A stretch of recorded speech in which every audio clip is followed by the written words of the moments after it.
नमस्कार. आपण पाहताय महर्षी डिजिटल न्यूज आणि महापर्व न्यूज. आपल्यासोबत आहेत आमदार उत्तमराव जानकर. आमदार साहेब, निवडणुका जाहीर झाल्यात, आजपासून अर्ज भरायला सुरुवात होते. काय जिल्ह्यातली परिस्थिती आहे? तुमच्यावर काही तालुक्याची निरीक्षक पदाची जबाबदारी देण्यात आली? नाही, नक्कीच या जिल्ह्यामधलं चित्र हे जिल्हा परिषद पंचायत समितीसाठी फार आशादायक आहे आणि अतिशय चांगलं चित्र या जिल्ह्यामध्ये आहे. ही ग्रामीण भागातली निवडणूक आहे. ज्या लोकसभा मतदारसंघ सोलापूरमधील मोहोळ आणि मंगळवेढा असेल, ज्यांनी तिथं लाखापेक्षा अधिकचं लीड त्या 2 तालुक्यांनी दिलं आणि याही 4 तालुक्यामधून जवळजवळ 2.5 लाखाच्या आसपास लीड त्या ठिकाणी लोकसभेलाही दिलं.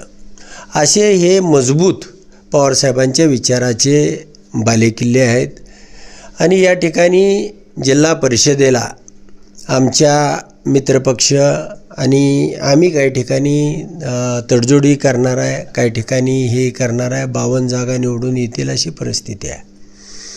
त्यामध्ये माढा असेल, करमाळा असेल, तिथलं पक्षांतर करून त्यांनी भारतीय जनता पार्टीमध्ये मोहोळ असेल पालकमंत्री यांनी घेतलेला आहे.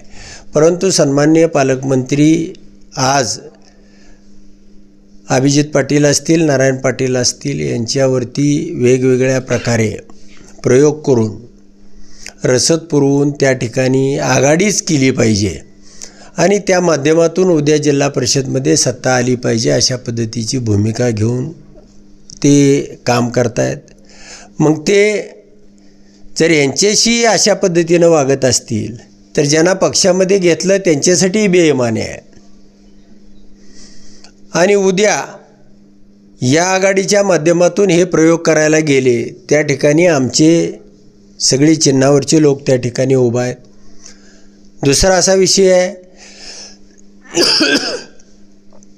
की आघाडीच्या माध्यमातून यांचे उमेदवार पराभूत झाले, यांचं राजकीय जीवन उद्ध्वस्त होणार आहे.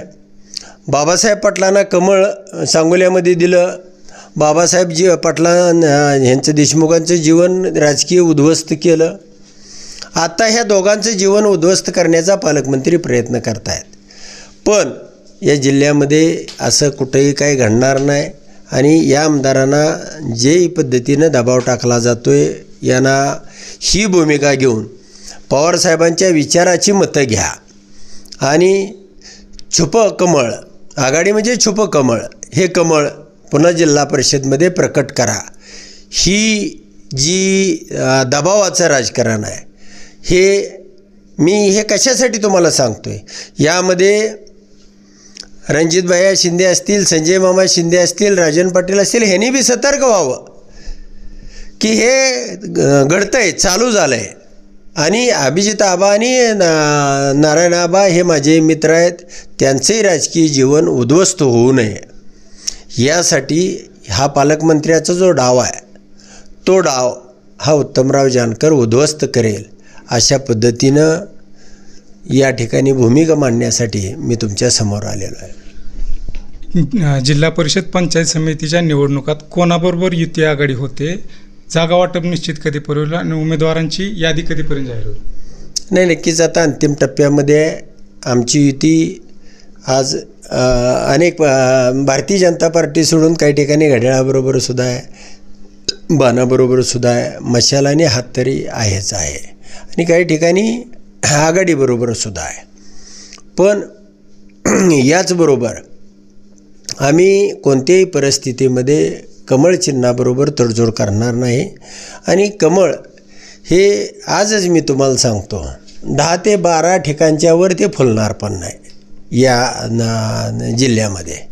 काय थोडंफार बार्शी, थोडंफार अक्कलकोट, एका दुसरी जागा त्या बी दरपकड काय करतील तर ते सुभाष बापूंच्या तिथं, दुसरीकडे कुठं कमळ हे फुलणार नाही अशी परिस्थिती ह्या जिल्ह्यामधली आहे. 2 दिवस तुम्ही मुलाखती घेताय किंवा लोक संपर्कात आहे, कसं वातावरण बघताय? इतर तालुक्याचेही निरीक्षक तुम्ही आहात, काय चित्र दिसेल?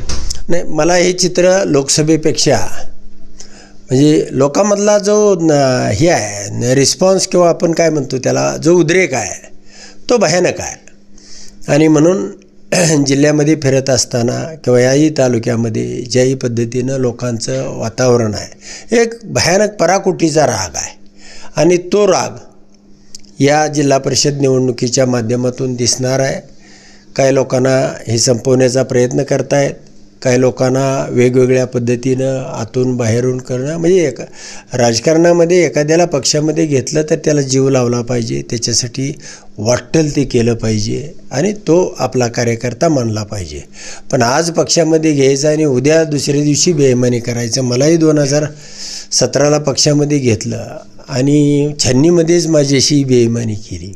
म्हणजे हे तुम्ही बनवाबनवी फार काळ करू शकत नाही आणि हे चित्र घेऊन आम्ही जिल्ह्यामध्ये जाऊ. धन्यवाद. शेवटचा प्रश्न, लोकांना उत्सुकता आहे, जे लोकसभेत दिसलं, विधानसभेत दिसलं, ते जिल्हा परिषद पंचायत समितीत मोहिते पाटील जानकरगत एकत्र असणार आहे. जिल्ह्यामध्ये तुम्हाला चित्र जे मी सांगतोय ते दिसेल आणि या तालुक्यामध्ये तर दिसेलच दिसेल. म्हणजे याचा सस्पेन्सच म्हणायचा आहे अजून?